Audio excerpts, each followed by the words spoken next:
مہینے جس عورت کے گھر میں چولہا نہ جلے وہ خامند کا کیا حشر کرے گی؟ اور میرے نبی کے گھر میں 2 مہینے چولہا نہیں جل رہا ہے، خود بھی بھوک برداشت کر رہے ہیں، بیگمات بھی بھوک برداشت کر رہی ہیں۔ ایک رات حضرت عائشہ کے ساتھ لیٹے ہوئے تھے ایک ہی چارپائی پر، تو اب کبھی یوں کروڑ بدلتے کبھی یوں کروڑ بدلتے، پھر ایک دم آگے بڑھے اور چارپائی کی لکڑی کے اوپر ایسے پیٹ کو ٹیک کر نیچے جھک گئے۔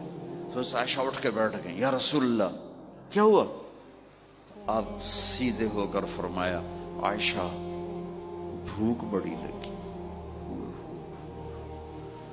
جس کے ہاتھ میں جنت کی چابی ہو، جو میرے نبی کا، میرے اللہ کا محبوب اور حبیب ہو، جس سے پردے ہٹا کر میرا رب کلام کر چکا ہو، جسے قاب قوسین او ادنا کا مقام دے چکا ہو، اور جس سے آگے مقام محمود پر بٹھانے والا ہو، اور جس کی شفاعت سے جنت کا دروازہ کھلنے والا ہو، عائشہ بھوک بڑی لگی۔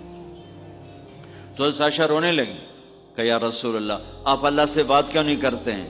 کہ نہیں عائشہ، اسی بھوک میں اللہ سے ملوں گا، مجھ سے پہلے جو نبی میرے ساتھی تھے وہ بھی اسی طرح چلے گئے، میں بھی ایسے ہی چلا جاؤں گا۔ اور اس کے باوجود بیویاں قربان ہو رہی ہیں، فدا ہو رہی ہیں۔ کس چیز نے باندھا ہوا تھا؟ میرے نبی کے سلوک نے، میرے نبی کے اخلاق نے۔ اللہ کی قسم، میرے نبی کی شادیاں شوق کی شادیاں نہیں تھی۔ ایک حدیث سناتا ہوں، ما تزوجت وما زوجت الا بوحی من السماء نزل به جبریل۔ سن لو لوگو، میں نے جہاں شادی کی، میں نے جہاں بیٹی دی، پہلے آسمان سے وحی آئی، جبریل لے کر آئے، پھر میں نے شادی کی۔ تو یہ شوق کی شادیاں نہیں ہیں، زندگی سکھانے کی شادیاں ہیں، کیونکہ سب سے مشکل رشتہ خامد اور بیوی ہے، سب سے مشکل رشتہ خامد اور بیوی ہے۔